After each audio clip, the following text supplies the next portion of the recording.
हामी मर्दैनौँ। एउटा कुरा, हामी मार्ने जाति हौँ। हामीले मारेको इतिहास छ। लिम्पियाधुरामा सेना राखेको छ, त्यहाँ पनि हामीले टक्कर दिनुपर्छ। त्यहाँ हाम्रो सेना कुनै पनि हालतमा उपस्थित गराउनुपर्छ र यो कुटनीति भनेर यस्ता नौटङ्गीमा फँसिरहनु हुँदैन। हामी कमजोर छैनौँ। हामीभित्र अहिले पनि लाइन छ। त्यो गोर्खा हामीभित्र अहिले पनि त्यही गोर्खा छ। केपी शर्मा ओलीले यो लाइनमा काम गरेनन् भने हामी आउँदैछौँ। जहाँ बहादुर मानिसहरू हुन्छन् त्यही बुद्ध जन्मिन्छ। यो देशको सेनालाई सर्वशक्तिमान बनाउनलाई 1 खरब रुपियाँ 1 वर्षमा कलेक्सन गर्न सकिन्छ र हात हतियार किनेर यो देशको सेनालाई दिन सकिन्छ। त्यसबाट अहिले जब प्रचण्डहरू जस्ता दलालहरूलाई फेरि जब यो देशमा यिनीहरूले लडाइँ लगाउन लाए, देशका जनताहरू काट्नका लागि उत्प्रेरित गरे, यी नेताहरूले देशभित्रै कंगाल बनाइसके। देशमा भ्रष्टाचार गरे, आफ्ना मान्छे मात्रै लगेर यिनीहरूले सबैतिर यसरी आफ्ना मान्छेहरू फिजाए कि ती कुनै योग्य छैनन्, कसैले ठिक ढङ्गले काम गर्दैनन्। अब फेरि राजा ल्याउन उसले प्रयास गरिरहेको छ। त हिजो यसो भन्थिस्, आज के गरिरहेको छस्? हाम्रा गालामा हान्नुहोस्, पड्काउनुहोस्, जुत्ता हान्नुहोस्। इन्डिया भनेको एउटा हुँडारो हेर्नुहोस्। यसले यो देशलाई कहिल्यै पनि उन्नति हुन दिँदैन। फोकटमा महान दर्शन भनेको छ, हामी कम्युनिस्ट भनेको छ। यिनीहरूको कठालो बेला समाएर यो के गरेको तैँले भनेर सोधिरहनु पर्ने रहेछ। इन्डिया भनेको हुँडारो, यसले सुमसुम्याए जस्तो गर्छ। यसले जे भन्छ त्यसको उल्टो गर भने मात्रै यो देशको विकास हुन्छ। कुनै उद्योगपति, कुनै दलाल, कालो बजारीसँग हामी 1 रुपियाँ चन्दा पनि लिँदैनौँ। उनीहरू दलित भन्छन्, कहिले जनजाति भन्छन्, कहिले बाहुन भन्छन्, कहिले मधेसी भन्छन्, हामीलाई फुटाउन चाहन्छन्। चाकरीबाजहरूलाई पैसा लिएर केही दलालहरूलाई, त्यस्ता फटा मानिसहरूलाई मात्र उनीहरूले शक्तिमा पुर्याए, सेवा सुविधाहरू दिए। आफ्ना भान्जा भान्जी, छोरा छोरी, नाति नातिना यी जो भेट्छन् यी सबैलाई लगेर उनीहरूले पद दिए।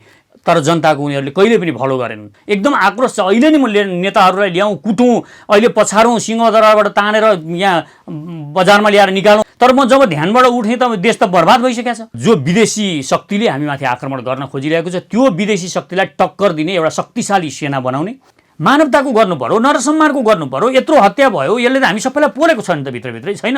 हामी एउटा नरसंहार, यत्रो धेरै मानिसहरूलाई लगेर खोलामा लगेर मारिएको छ। एकैचोटि दलित मारियो नभन्नुहोस्, मारियो मात्रै भन्नुहोस्। हत्या गरियो, नरसंहार गरियो। किनभने नरसंहार जसको गरे पनि त्यो हामीले विरोध गर्नुपर्छ, त्यसलाई कारबाही हुनुपर्छ, अपराधीलाई यो बोल्नु पर्यो हामीले।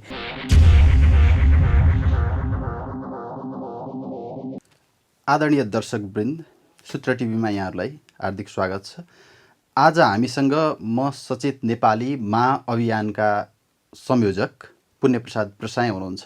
उहाँसँग समग्र नेपालको अहिलेको परिवेशको बारेमा कुरा गर्नेछौँ र उहाँहरूको अभियानको बारेमा पनि कुरा गर्नेछौँ। सर्वप्रथम त म पुण्यप्रसाद प्रसाईलाई सूत्र टिभीमा स्वागत गरेँ। पुण्यजी, यहाँलाई स्वागत छ। हस्, धन्यवाद।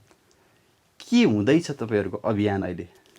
अभियानमा अहिले हामी अब यसलाई पार्टी बनाउने भनेर देशभरि सङ्गठन गरिरहेका छौँ। देशभरि अहिले हामी फोन मार्फत साथीभाइ अब डाइरेक्ट भेटघाट गर्ने अवस्था त छैन।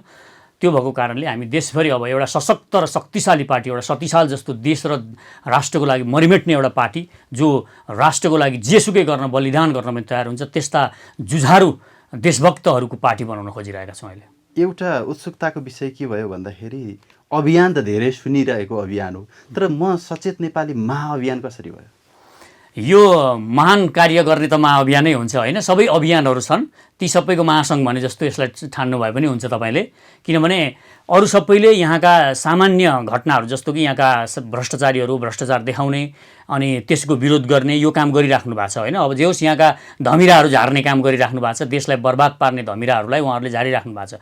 तर हाम्रो फोकस चाहिँ अब यो जो विदेशी शक्तिले हामीमाथि आक्रमण गर्न खोजिरहेको छ, त्यो विदेशी शक्तिलाई टक्कर दिने एउटा शक्तिशाली सेना बनाउने र यहाँका त्यो शक्तिशाली सेना हामीले बनाइसकेपछि विदेशीसँग टक्कर गर्न सक्ने हामी जब आत्मविश्वास सिर्जना पनि गर्छौँ, यो सेनालाई सशक्त बनाइसकेपछि हामीभित्र जुन आत्मविश्वास आउँछ, हरेक नागरिकभित्र अहिले एउटा कायरताको सञ्चार गरेका छन् यहाँका बौद्धिक वर्गहरूले। उनीहरूले यो देशमा केही हुन सक्दैन, कसरी चाहिँ यो देशको उन्नति होला र भारतले दिएन भने केही हुँदैन, इन्डियाले गरेन भने हामी बर्बाद हुन्छौँ, खानै पाउँदैनौँ, र यो उनीहरूसँग नटाँसिकन, दक्षिणसँग नटाँसिकन हाम्रो भविष्य नै छैन भने जस्तो हामीमा यस्तो निराशा फैलाइएको छ।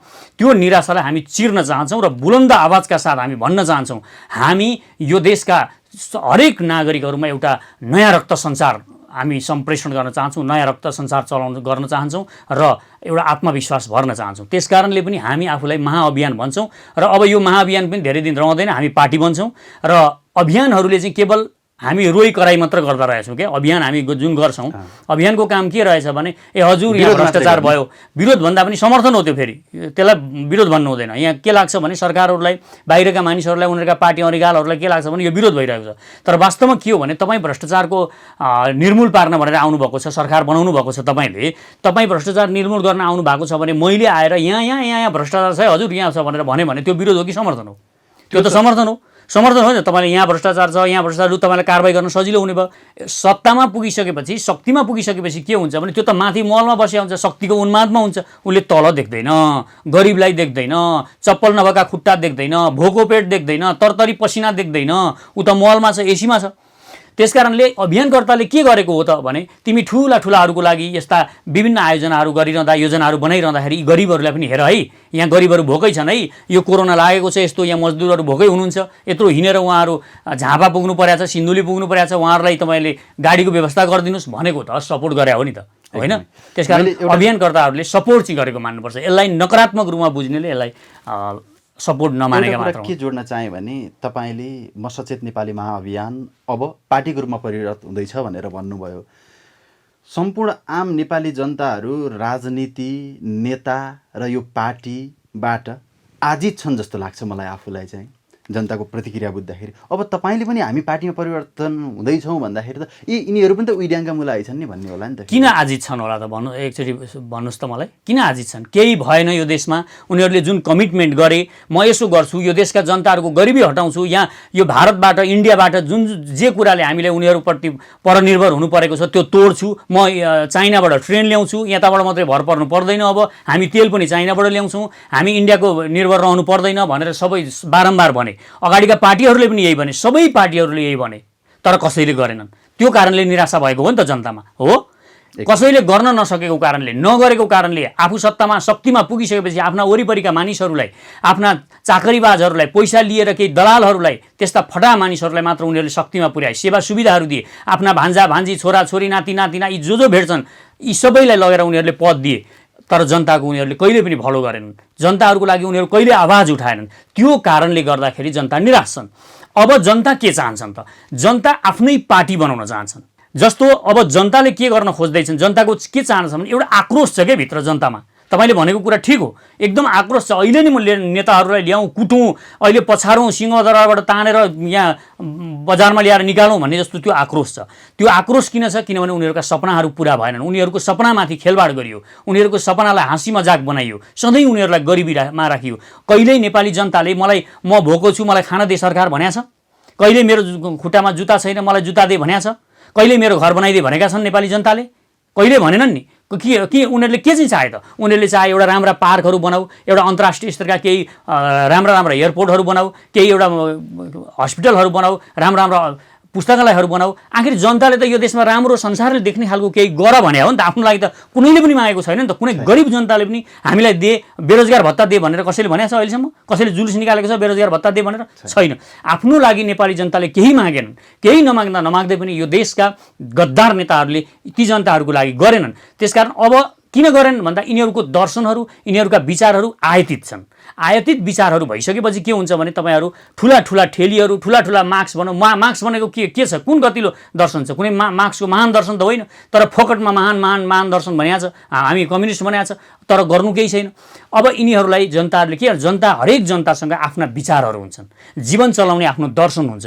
तपाईँ पनि त आफ्नो तरिकाले जीवन चलाउनुहुन्छ। तपाईँले अहिले जे गर्नुहुन्छ, जसरी बाँचिराख्नु भएको छ, जसरी काम गरिराख्नु भएको छ, तपाईँ मार्क्सको दर्शन पढेर गर्नुभयो?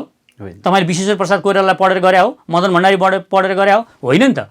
तपाईँले आफ्नै छ, तपाईँको जीवनमा तपाईँले एउटा कल्चर पाउनु भएको छ, त्यो कल्चरले तपाईँलाई एउटा सिकाएको छ र तपाईँलाई साना कुराहरू, सबै कुराहरूको तपाईँलाई ज्ञान छ, जीवन चलाउने सबै ज्ञान तपाईँलाई छ।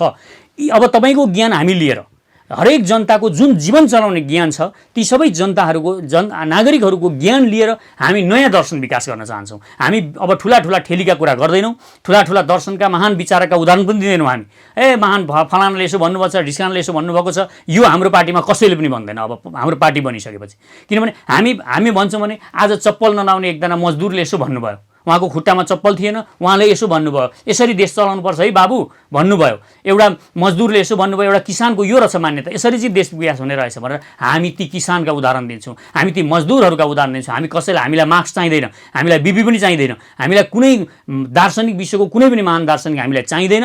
हामी जनतालाई दार्शनिक मान्छौँ र उहाँहरूकै विचार लिएर हामी पार्टी चलाउँछौँ। र त्यति मात्र होइन, उहाँहरूसँगै दान पनि माग्छौँ हामी फेरि एउटा कुरा के हुन्छ भने कुनै उद्योगपति, कुनै दलाल, कालो बजारसँग हामी 1 रुपियाँ चन्दा पनि लिँदैनौँ। किनभने यिनीहरूले जब चन्दा दिन्छन् 2 रुपियाँ दिन्छन् भने 1000 रुपियाँ चाहिँ असुल छन् यो देशबाट। त्यस कारण यी गद्दारहरूको काम गर्नुपर्ने हुन्छ। भोलि हामी साँच्ची नै ठिक ठाउँमा पुग्यौँ र हामीले नै यो देशको सबै कुरा चलाउनु पर्ने अवस्था आयो भने पनि तिनीहरूले हामीलाई ब्ल्याकमेलिङ गर्न सक्छन्। त्यसकारण हाम्रो कोही पनि मान्छे कुनै गद्दार उद्योगपतिसँग, व्यापारीसँग, यस्तासँग पैसा पनि 1 रुपियाँ पनि लिँदैन। जनतासँग 1 रुपियाँ 1 मुठी चामल पनि बरु हामी जनतासँग माग्छौँ, उनीहरूकै अगाडि रोइ कराइ गर्छौँ, उनीहरूकै अगाडि गएर तपाईँले दिनुपर्छ 1 मुठी चामल त भनेर हामी अनुरोध गर्छौँ, भिक्षा माग्छौँ, तर हामी गद्दारहरूसँग केही पनि माग्दैनौँ। त्यसकारण जनताले के खोजिराख्नु भएको छ, नागरिकहरूको के चाहना छ, हामी त्यही अनुसार उहाँहरूले जस्तो जस्तो भन्नुहुन्छ त्यो अनुसारले हामी अघि बढ्छौँ, त्यही अनुसारले दर्शन बनाउँछौँ। हामी कोही पनि नेता हुनलाई यहाँ राजनीति पनि गर्दैनौँ, नेता हुनु पनि छैन, हरेक जनतालाई हामी नेता बनाउँछौँ। चिल्ला र मिठा कुरा सुन्दाखेरि त लाग्छ कि भर्खरै तुरुन्तै पुण्यप्रसाद प्रसाईको पार्टीमा प्रवेश गरौँ र म पनि अब सहभागी बनाऊँ। तर जनताले विश्वास कसरी गर्ने जबकि अभियानकै नाममा अभियन्ताहरू नै विभाजित हुनुहुन्छ। अब फेरि अर्को एउटा आरोप के छ भन्दाखेरि अभियन्ताहरू आफै विभाजित छन् अनि मिलाउँछन् जनतालाई कसरी? मुख्य कुरा के हो भने अब एउटा कुरा, हरेक मानिस आफ्नो विचारधाराले चल्छ भन्दैछु नि म। हरेक मानिससँग, हरेक एक सिङ्गल म्यानसँग एउटा विचारधारा हुन्छ। तपाईँ र म मिल्न खोजेर हुँदैन। हामी आफ्नो विचारधाराले हामीलाई स्वतन्त्रतापूर्वक आफ्नो जीवन जिउन दिनुपर्छ। मेरो जुन विचारधारा छ, मेरो विचारधाराले मलाई जीवन जिउन दिनुपर्छ। तपाईँले, सरकारले पनि यो गर्नुपर्छ।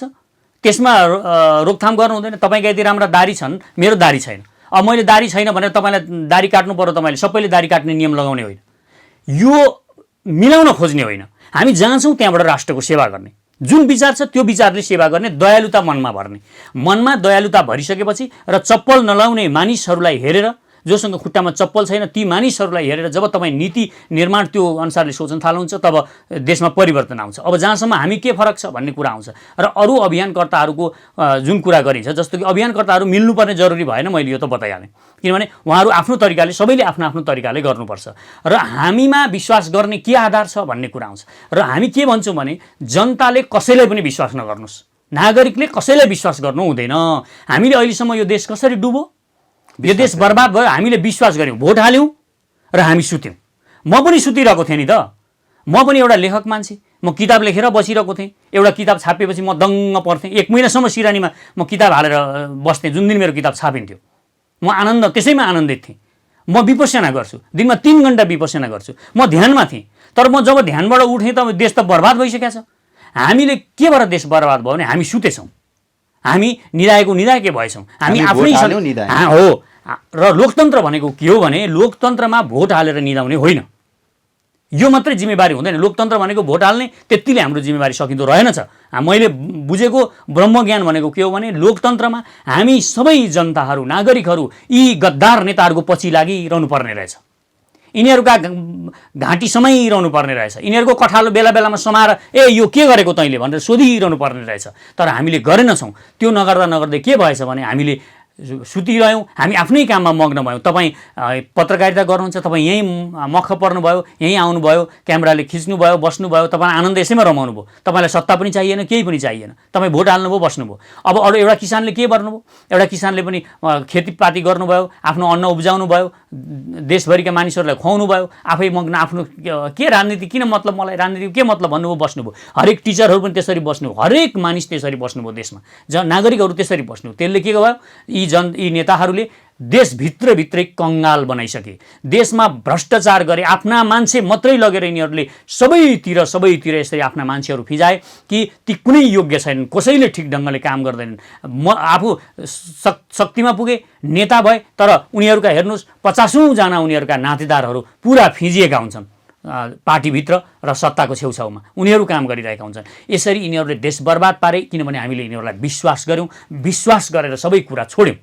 अब यसो नगरौँ, हाम्रो पनि हामीलाई पनि विश्वास नगर्नुहोस्। म जनतालाई, म नागरिकहरूलाई अनुरोध गर्छु, तपाईँ हामीसँग पनि, हामीलाई पनि पूर्ण विश्वास गरेर हामीलाई नछोड्नुहोस्, हामी सँगसँगै हिँड्नुहोस्। यदि हामीले गलत कुरा गऱ्यौँ, हाम्रा पाइलाहरू गलततिर गयो भने तपाईँ हाम्रा खुट्टामा ढुङ्गा हान्न थाल्नुहोस्, फुटाउनुहोस्, काट्नुहोस्, हाम्रा कठालो समाउनुहोस्, हामीलाई बाटोमा ल्याउनुहोस् तपाईँहरू र भन्नुहोस् त हिजो यसो भन्थिस्, आज के गरिरहेको छस्, हाम्रा गालामा हान्नुहोस्, पड्काउनुहोस्, जुत्ता हान्नुहोस्।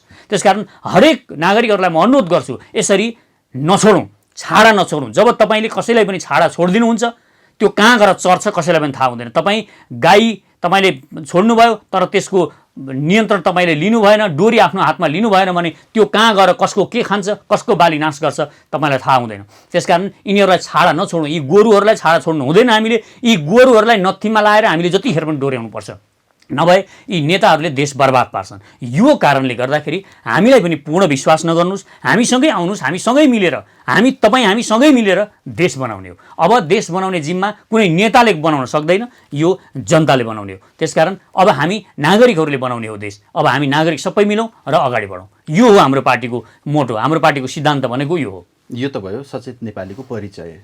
हजुर। होइन र म चाहिँ केही अहिलेको तत्कालका विषयवस्तुहरूमा प्रवेश गर्छु। जस्तो नेपालको सीमा विवाद मचिँदैछ, तपाईँका अभिव्यक्तिहरू बारम्बार के आइरहेछन् भने अब नेपाली सेना बलियो बनाउनुपर्छ, नेपाली सेनालाई लड्नका लागि तयार गर्नुपर्छ, अब भारतसँग वार्ता गर्ने छिमेकी राष्ट्रहरूसँग वार्ता गर्नेतिर हामी लाग्नु हुँदैन, हामी विद्रोह नै गर्नुपर्छ, ढुङ्गामुढा नै गर्नुपर्छ, गोलाबारुदै गर्नुपर्छ। यस्ता अभिव्यक्तिहरू किन दिनुहुन्छ यसरी मान्छेलाई? कि मन भावनामा म भोलि बिहानै अब चाहिँ एउटा अझै त्यसमाथि तपाईँहरू भन्दै हुनुहुन्छ कि हरेक नेपाली एउटा सेनाको रूपमा स्थापित हुनुपर्छ, किन? हेर्नुहोस्, अहिलेसम्म यो पहिला के हुन्छ भने, मैले यो किन भनिरहेको छु भने, यो इन्डिया भनेको एउटा हुँडारो। हेर्नुहोस्, यसले यो देशलाई कहिल्यै पनि उन्नति हुन दिँदैन। यसले इतिहासदेखि यसको, आज होइन यो सत्ययुगदेखि तपाईँ हेर्नुभयो भने यसले यहाँका मानिसहरूले, त्यहाँका नेताहरूले कहिले पनि यो देशमा प्रगति गर्न दिएका छैनन्। जब जब यो देशको प्रगति भएको छ, कुनै न कुनै रूपमा यिनीहरूले यहाँ हानेका छन्। र 2007 साल पछिको कुरा गर्ने हो भने पनि यिनीहरू ब्ल्याकमेलिङ गर्छन्। हेर्नुहोस्, पहिला त इन्डियाको नियत जस्तो के हुन्छ भने, तपाईँको मसँग राम्रो व्यवहार गर्ने पछिसम्मको यही सोच छ भने पो तपाईँ मसँग राम्रो डिल गर्नुहुन्छ। र अहिले तपाईँको सोच छ, मसँग यहाँ गोजीमा तपाईँले देख्नुभयो 5 लाख रुपियाँ, यो 5 लाख रुपियाँ चाहिँ यसको जसरी पनि झार्नु छ भन्ने, तपाईँ यसको लिन्छु म भन्ने तपाईँले नियत बनाउनु भयो भने, तपाईँले जे काम गर्नुहुन्छ ती सबै गलत नियत हुन्छन्। हो, गलत तरिकाले गर्नुहुन्छ। तपाईँ चिल्लो त घस्नुहुन्छ तर तपाईँको नियत ठिक छैन। जे काम गरे पनि जब कर्म तपाईँको नियत ठिक नभएपछि कर्म के हुन्छ, जति राम्रो भए पनि स्वाभाविक रूपमा त्यो कर्म नराम्रो हुन्छ। चोर्नेले चोर्न जाने बेलामा के राम्रो नियतले गएको हुन्छ कि हुँदैन? एउटा चोर भनिसकेपछि नै उसको नियत गलत होइन। चोरको नियत के हुन्छ? पहिला चोरको नियत के हुन्छ? उसले चोरेर ल्याएर घरमा श्रीमतीलाई साडी किनिदिने, आफ्नो भोको बच्चालाई खुवाउने, उसको उद्देश्य त राम्रो छ नि त, तर कर्म नराम्रो छ उसको, होइन? त्यसकारण उद्देश्य र कर्मको सामञ्जस्यता मिल्नुपर्छ। यो हुँडारसँग यो छैन। पहिलो कुरा, इन्डिया भनेको हुँडार हो, यसले सुमसुम्याए जस्तो गर्छ, यसले जे भन्छ त्यसको उल्टो गर भने मात्रै यो देशको विकास हुन्छ, यो देशको उन्नति। इन्डियाले जे हामीलाई सल्लाह दिन्छ त्यसको ठिक उल्टो गर्न थाल्यो भने अनि मात्र यो देशको भलाइ हुन्छ। र अहिले तपाईँ हेर्नुहोस्, 2007 सालदेखि पछाडिको कुरा हेर्नुहोस्, ब्ल्याकमेलिङ गरेर यसले मोहन शमशेरलाई ब्ल्याकमेलिङ गरौँ, इन्डियाले 1950 को सन्धि गरौँ, त्यसबाट यसले महेन्द्रलाई ब्ल्याकमेलिङ गरौँ, त्यहाँ लगेर सेना राख्यो। हो, वीरेन्द्रलाई ब्ल्याकमेलिङ गरौँ, सबलाई ब्ल्याकमेलिङ गरिरहेको छ। यसले ज्ञानेन्द्रलाई पनि ब्ल्याकमेलिङ गरौँ, सब राजा महाराजा यहाँका प्रधानमन्त्रीदेखि सबलाई ब्ल्याकमेलिङ गर्छ। र ब्ल्याकमेलिङ गरेर उसले सधैँ आफ्नो कुराहरू मनाइरहेको छ। यहाँका सारा नदीहरू उसले आफ्नो नियन्त्रणमा पार्न आँटिसक्यो। त्यसकारण नदी मात्र होइन, उसको अल्टिमेट उद्देश्य भनेको यो देशलाई, यस देशको सार्वभौम सत्ता खानेछ। त्यसकारण यो सोच हामीले राख्यौँ। चाइनाको जस्तो सोच होइन इन्डियाको, यहाँ बुझ्न जरुरी छ। चाइनाको सोच भनेको यो देश खाने छैन, यो देशलाई बचाउने छ, परो भने बचाउने छ। फेरि तपाईँ सुन्नुहोस् दलाल भनेर, त्यसमा मलाई टाउको दुखाइ छैन। उनीहरूले बुझुन्, उनीहरूले हेर्नु, मलाई चाइनाको दलाल भन्नु, म कम्युनिस्ट पनि होइन, केही पनि होइन, मलाई कसले के को दलाल भन्छ त्यो मलाई मतलब छैन। तर मुख्य कुरा के हो भने, हामी किन बनाउँदैछौँ त अब नवनिर्माण सेना? किन जरुरी छ भने, अब राष्ट्रिय सेनालाई सर्वशक्तिमान बनाउनुपर्छ। यो राष्ट्रिय सेना सर्वशक्तिमान भइसकेपछि के हुन्छ? एउटा वीरताको सञ्चार हुन्छ देशमा, आत्मविश्वास सिर्जना हुन्छ हरेक नागरिकहरूमा। अहिले आत्मविश्वास छैन। इन्डिया बिना हाम्रो केही पनि चल्दैन भनेर यहाँका दलाल बौद्धिकहरूलाई यहाँ सञ्चालित गरिएको छ। बाबुराम जस्ता, अरुण सुवेदीहरू जस्ता यस्ता दलालहरूलाई यो देशमा पैसा दिएर केही काम दिएर यिनीहरूलाई यहाँ यो देश बर्बाद पार्नको लागि यो किसिमको विचारधारा प्रभावित गरेका छन् यो देशमा, इन्डिया बिना केही हुँदैन भन्ने। यिनीहरूले के गर्छन्, यही विचारधारा, यस्ता धेरै मानिसहरू छन् यहाँ पत्रकारितामादेखि लिएर यो बौद्धिक भनिएकाहरू 90% दलाल छन्। त्यसकारण यहाँको विचारधारा नै कस्तो बनाइएको छ भने पहिला त मानसिक रूपमा मानिसलाई कमजोर बनाउनुपर्छ नि त, कुनैलाई कसैलाई जित्नु पर्यो भने मानसिक रूपमा माथि धावा बोल्ने हो। त्यसकारण इन्डियाले हामीलाई मानसिक रूपमा अब कमजोर बनाउँदैछ। यो देश त इन्डियामै बुझाइदिए पनि भयो, केही भएन भन्ने जस्तो भावना यहाँ देशका जनजनमा सञ्चारित गर्यो। होइन, राष्ट्रियता त्यस्तो हुन्थ्यो भने त अनि सिमानाको विवाद यसरी चर्किन्न थियो नि त। नै त्यो विचार त सबैमा गएको छैन नि त, उसले त्यो विचार त पुर्याउन त सकिसकेको छैन। हामी जस्ता पनि छन् नि त बोल्ने, केही मानिसहरू हाम्रा कुराहरू पनि सुन्छन् नि जनताले।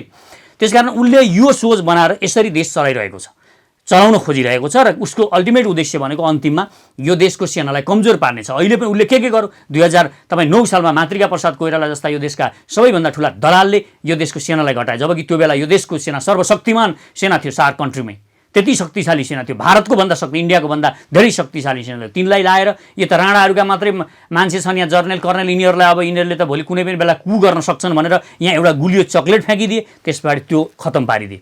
गिरिजाप्रसाद कोइराला जब प्रजातन्त्र आइसकेपछि गिरिजाप्रसाद कोइराला प्रधानमन्त्री भए, यो निकम्माले सबैभन्दा पहिला के गरे, यहाँको अनुसन्धान यो गुप्तचर विभाग थियो एउटा, नेपाल गुप्तचर विभाग भन्ने, त्यो गुप्तचर विभाग एकदमै शक्तिशाली विभाग थियो, त्यो खतम पारे। हेर्नुहोस्, त्यो पहिल्यै तिनले विघटन गरे त्यसलाई। त्यसबाट अहिले जब प्रचण्डहरू जस्ता दलालहरूलाई फेरि जब यो देशमा यिनीहरूले लडाइँ लगाउन लाए, देशका जनताहरू काट्नका लागि उत्प्रेरित गरे र यहाँको विकास निर्माण कार्यहरू ध्वंस पार्नलाई यिनीहरूलाई प्रयोग गरे र यिनीहरू जब शक्तिमा आए, जब उदाए, तब यिनीहरूलाई के प्रयोग गरियो, यिनीहरूले पहिला के प्रस्ताव राखे, यो सेनालाई 10,000 बनाउनुपर्छ, कटौती गरेर 10,000मा ल्याउनुपर्छ र हाम्रो पनि 10,000 सेना राख्नुपर्छ र 20,000 को सेना बनाउनु। यिनीहरूको पहिल्यै उद्देश्य यो जुन यो नीति छ यो इन्डियन नीति हो, यो उनीहरूले घुसाए। र अहिले पनि तपाईँ हेर्नुहोस्, कोही राष्ट्रवादी कुराहरू गरिरहेका हुन्छन्। अहिले हेर्नुहोस्, तपाईँ सदनमै अब यो सेना घटाउनुपर्छ, यो सेनामा किन खर्च गर्ने, अहिले कोरोना लागेको बेला यत्रो पैसा किन खर्च गर्ने भनेर अहिले पनि बोलिरहेका छन्। त्यसकारण यो इन्डियालाई मन नपर्ने कुरा के हो, यो सेना, अर्थात् यहाँको एउटा स्थायी शक्ति उसलाई मन पर्दैन। यो राजतन्त्र फ्याँक्नु पनि त्यही हो।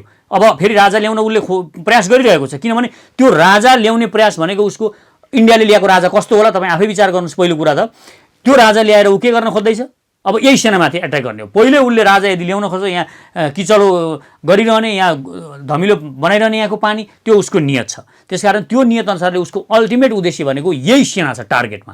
यो सेनालाई ऊ जसरी पनि निर्मूल पार्न जान्छ र उसले के पनि प्रयास गरिरहेको छ भने शान्ति मिसनमा जहाँ नेपाली सेना जान्छ त्यो पनि उसको नियन्त्रणमा लान उसले धेरै प्रयास गरिरहेको छ।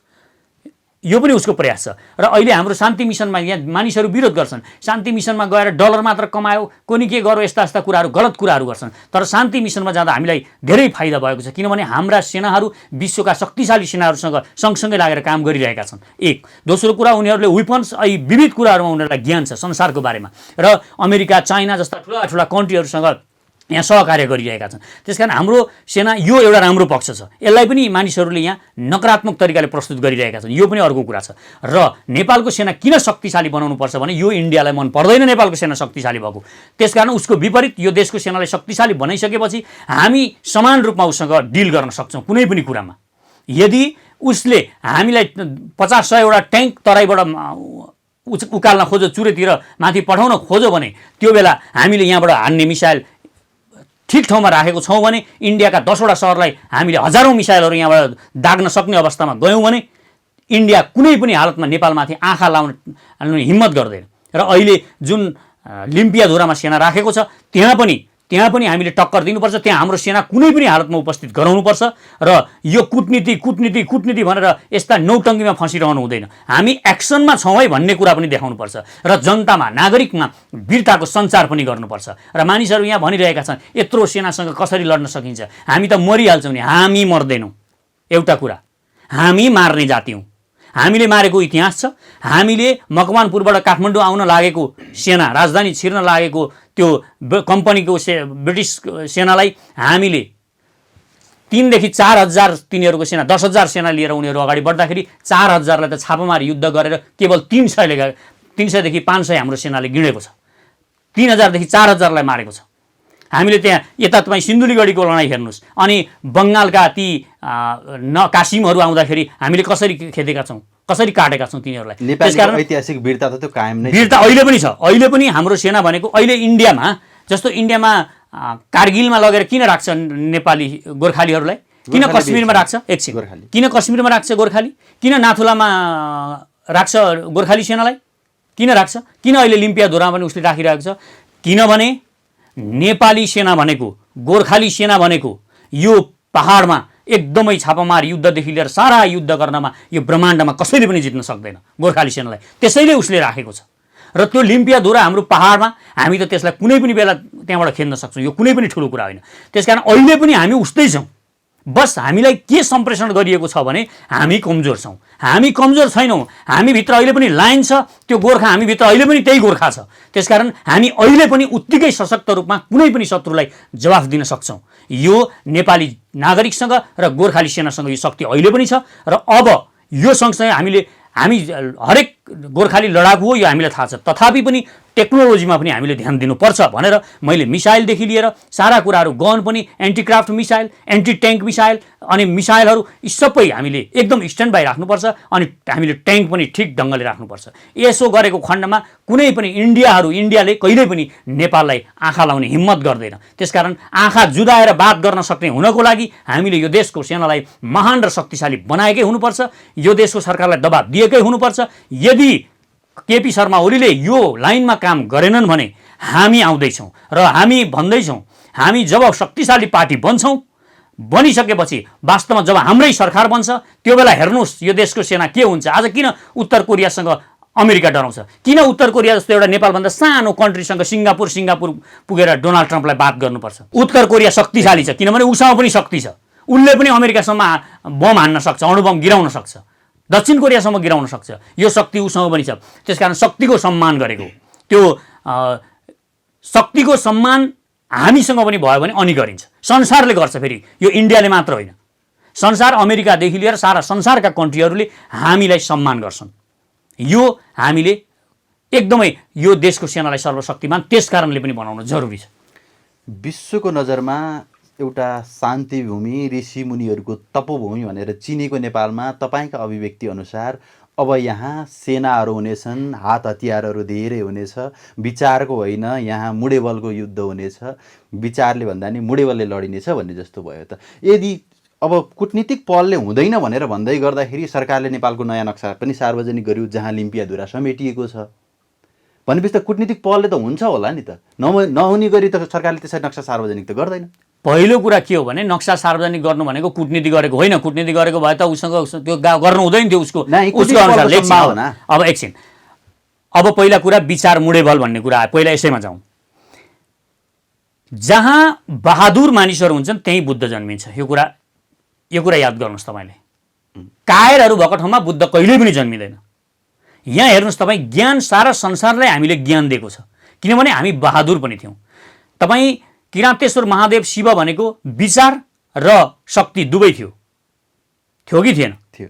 हो, त्यसबाट गोरखनाथको कुरा गर्नुहोस्, उहाँ कसरी जगाउन सक्नुहुन्थ्यो कुनै पनि कुरालाई? उहाँसँग गोरखवाणी तपाईँले पढ्नु भएको छ छैन? गोरखवाणी पढ्नुहोस्, त्यहाँ दर्शन थियो कि थिएन? र राजा जनकलाई हेर्नुहोस्, अष्टावक्र महागीता भनेको यही भूमि, मिथिलाको भूमिबाट, जनकपुरबाट अष्टावक्र भगवानले अष्टावक्र गीता दिनुभयो। विचारको कुरा गर्नुहुन्छ भने जनक राजा जस्तो विचारक इन्डियामा अर्को छ कहिले? हामीले सारा विचारहरू यहाँबाट उता दिएका छौँ। पहिलो कुरा यो बुझ्नुहोस् तपाईँ, हामीले किराँत जस्तो महान धर्म दिएका छौँ, मिथिला जस्तो महान कल्चर हामीले दिएका छौँ। हिन्दू धर्म यहाँबाट गएको, माता दुर्गाले हिन्दू धर्मको सुरुवात गर्नुभएको, भगवान शिवजी किरातेश्वर महादेवले किराँत धर्मको सुरुवात गर्नुभएको। अहिले पनि यो देशमा विचारकहरू जन्मिरहेका छन्। मान्छेहरूले त दोष लाउँछन्, तर पनि ती बमजन अहिले पनि विश्वको एउटा महान धर्म बनाउँछु भनेर हिँडिरहनु भएको छ। त्यो पनि एउटा राम्रो पक्ष छ। यहाँ नै जन्मिन्छ विचारक, यहाँ नै भगवान जन्मिन्छन्, र जहाँ विचारक जन्मिन्छन् त्यहाँ जहाँ बुद्ध जन्मिन्छन् त्यहाँ बहादुर भएको ठाउँमा मात्र जन्मिन्छन्। त्यसकारण यो भूमि अहिले म जे कुरा बोलिरहेको छु यो विचारसहित बोलिरहेको छु। र तपाईँ समान शक्ति भएन भने तपाईँलाई सम्मान गरिँदैन। तपाईँ लुते हुनुहुन्छ, क्याउ गर्नुहुन्छ तपाईँ मान्छेको अगाडि, तपाईँलाई कसले सम्मान दिन्छ? तपाईँ 1000 रुपियाँको लागि एकजना मान्छेसँग दिनभरि पछि लाग्नुहुन्छ, कसरी तपाईँलाई सम्मान मिल्छ? तपाईँ शक्तिशाली हुन्छ, तपाईँ बडी बनाएको हुन्छ, तपाईँको बडी बिल्डर टक्क देख्दा पनि तपाईँको एकदम ज्यान परेको देखिन्छ। तपाईँ बाटोमा हिँड्दाखेरि पनि तपाईँलाई एकचोटि मानिसहरूले हेर्छन्, तपाईँलाई सम्मान दिन्छन्। त्यो हेर्नु भनेको तपाईँलाई सम्मान दिनु हो। ध्यानले हेर्छन् उनीहरू। र तपाईँसँग बोल्दाखेरि तपाईँसँग गोजीमा 1 रुपियाँ पैसा नहोस्, तर तपाईँसँग बोल्दाखेरि बडो सम्मानका साथ बोल्छन् उनीहरूले। यो शक्तिले सम्मान पनि दिन्छ। त्यसकारण संसारका सबै राष्ट्रहरू आफूलाई शक्तिशाली बनाउन लागिरहेका छन् भने हामी चाहिँ किन कमजोर भएर बस्ने? हामी पनि शक्तिशाली बन्नुपर्छ। यो शक्तिशाली बन्नु भनेको र आर्मीलाई शक्तिशाली बनाउनु भनेको स्वास्थ्य ठिक गर्नु जस्तो हो। हामी जसरी स्वास्थ्य ठिक गर्छौँ, एक्सर्साइज गरेर, बिहान कुदेर, अनेक थोक गरेर स्वास्थ्य ठिक पार्छौँ, त्यसरी नै आर्मी देशको स्वास्थ्य हो। आर्मीलाई ठिक गर्नुपर्छ र देश सर्वशक्तिमान सेना बनाउनुपर्छ। यो गोर्खाली जे हो उसको त्यही पहिचान हामीले दिनुपर्छ यो सेनालाई। र वेपन्स पनि हामीसँग त्यही किसिमका हुनुपर्छ, अत्याधुनिक हुनुपर्छ। किनभने युग प्रविधिको पनि छ, त्यो कुरामा पनि विचार गर्नुपर्छ। त्यसकारण तपाईँले भनेको जस्तो मुडेबलको कुरा पनि होइन। तपाईँले भने जस्तो यो कुटनीतिबाट फेरि इन्डियासँग कुटनीतिले हुँदैन क्या। मुख्य कुरा के हो भने यहाँ कुटनीति भनेको कोसँग गरिन्छ? जस्तो कि तपाईँको जग्गा छ, तपाईँको जग्गामा उताको सदियारले अलिकति आफ्नो खन्दाखेरि अलिकति खन्यो, अब त्योसँग वार्ता गरौँ भने कुरा मिल्ने भयो क्या। मैले त सरी है, मैले झार गर्दाखेरि अलिकति बढी खनिएछ, सरी, अब मिलौँ, यो फेरि म लगाइदिन्छु भन्छन्, उनले मिल्छन्। तर जसको नियतै ठिक छैन उसको खाने नै छ तपाईँको जग्गा भने त ऊ त मिल्दैन। त्यसकारण इन्डिया भनेको हुँडार हो। हुँडारको उद्देश्य भनेको अन्ततः यो देश खाने छ। त्यसकारण उसले खाएको पनि छ। फेरि यहाँ धेरै किन बुझ्नुपर्छ यो? किनभने उसले कश्मीर खायो। बिचरा कश्मीरीहरूसँग के थियो? कश्मीरीहरूलाई एउटा झन्डा दिएको थियो, एउटा झन्डा यसो हल्लाउँथे, मानव सदन थियो होइन, आफ्नो संविधान थियो। उनीहरूको जे होस्, आफूलाई म स्वतन्त्र छु भन्ने एउटा एक किसिमको हामी स्वतन्त्र छौँ भन्ने फिल त थियो नि त। त्यो भएर पो उनीहरू गाँसिएका थिए इन्डियासँग।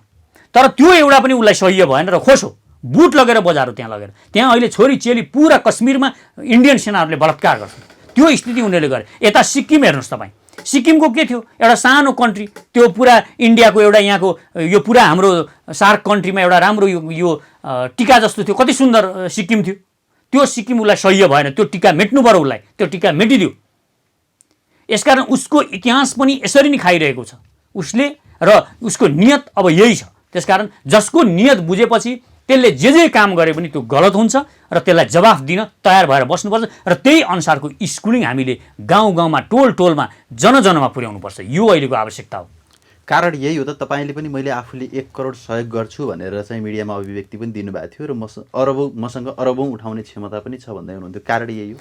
मेरो क्षमता भनेको के हो भने म अहिले जो बोलिरहेको छु मलाई जनताले, नागरिकहरूले शक्ति दिनुभएको कारणले बोलिरहेको छु। हेर्नुहोस्, अहिले यति बोल्ने र मलाई नागरिकहरूले समर्थन नगर्ने हो भने मलाई अघि झुन्डाइसक्थे यस बेलासम्म। बुझ्नुभयो? त्यसकारण म पैसा पनि कलेक्सन, यो देशको सेनालाई सर्वशक्तिमान बनाउनलाई 1 खरब रुपियाँ 1 वर्षमा कलेक्सन गर्न सकिन्छ र हात हतियार किनेर यो देशको सेनालाई दिन सकिन्छ। म बोल्दैछु भने यो देशका जति पनि संसारभरि फैलिएर बस्नुभएका नागरिकहरू हुनुहुन्छ, 35 लाख 30 लाखदेखि 35 लाखसम्म नागरिकहरू विदेशमा हुनुहुन्छ, नेपालमै पनि धेरै हुनुहुन्छ र करोडौँ मानिसहरू, अहिले लाखौँ करोडौँ सम्पत्ति भएका लाखौँ लाख मानिसहरू हुनुहुन्छ। र ती सबै नेपालका नागरिकहरूमा एकचोटि यो देशको स्वाभिमान उच्च भएको, यो देश विश्वमा, नेपाल भनेर विश्वमा एकदम गौरवलाग्दो इतिहास भएको यो देश फेरि पनि बनोस्, फेरि पनि यो देश महान बनोस् भन्ने उहाँहरूको हरेकको सपना छ। त्यसकारण यो देशलाई जब सर्वशक्तिमान बनाउने कुरा आउँछ र विश्वास पनि उहाँहरूलाई लाग्छ भने उहाँहरूले यस्ता लाख करोड होइन, मैले 1 करोड दिन्छु भनेको छु, यहाँ 10 करोड दिने मानिस पनि आउनुहुन्छ।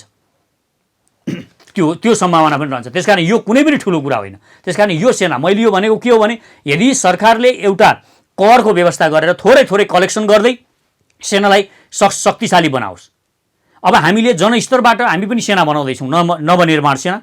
त्यसले के गर्छ? त्यसले हामी जनस्तरबाट, अब देशको सुरक्षा भनेको राष्ट्रिय सेनाले मात्र गर्ने होइन, हामी हरेक जनताले गर्नुपर्छ। र सिमानामा हामी जनताहरूलाई यसरी, नागरिकहरूलाई यसरी खडा गर्छौँ, यसरी नैतिक शिक्षा पनि हामी दिन चाहन्छौँ नवनिर्माण सेनाबाट। त्यो नवनिर्माण सेनाले कोदालो पनि चलाउँछ र पऱ्यो भने राष्ट्रलाई खतरा पऱ्यो भने बन्दुक पनि चलाउँछ। त्यसकारण यस्तो किसिमको नवनिर्माण सेना पनि हामी बनाउँदैछौँ। हामी यो सुरक्षा, देशको सुरक्षा अब जनता र सेना दुवै मिलेर गर्नुपर्छ भन्ने यो सिद्धान्त लिएर अघि बढिरहेका छौँ। तपाईँले देशको सुरक्षा गर्नुपर्छ, नेपालीहरू एउटा सेनाको रूपमा, नवनिर्माण सेनाको रूपमा विकसित हुनुपर्छ भनेर भन्दै गर्दाखेरि मैले अहिले भर्खरै एकदमै ताजा रूपमा चलिरहेको एउटा घटना सम्झेँ। रुकुम पश्चिममा जब मानिसहरू जातको रूपमा लडिरहेछन्, त्यत्रो विभत्स घटना भयो जब देशभित्रै एउटा सामान्य आम नागरिक एउटा जिल्लाबाट अर्को जिल्ला, त्यो पनि एउटा जातिले अर्को जातिको केटीसँग बिहे गर्न भनेर जाँदै गर्दाखेरि त्यस्तो विभत्स घटनाहरू घटिरहेछ। अब तपाईँले राष्ट्रियताको रूपमा एकरूप हुने कुरा गर्दै गर्दाखेरि देशभित्रै यसरी नेपाली लडिरहेछन्, अनि कसरी हुन्छ राष्ट्रियता? यो के छ भने हेर्नुहोस्, तपाईँ के देख्नुहुन्छ त्यहाँ? यो यो यो मुख्य कुरा के हो भने यो आक्रोश जनतामा छ, नागरिकमा छ, पहिल्यै छ। हेर्नुहोस्, यो आक्रोश को प्रति छ? इन्डियाप्रति मात्र छैन, यो इन्डियासँग सधैँ इन्डियाको पाउ परेर सधैँ कुटनीति भनेर इन्डियाको पाउ पर्ने यहाँका गद्दार नेताहरूप्रति पनि छ।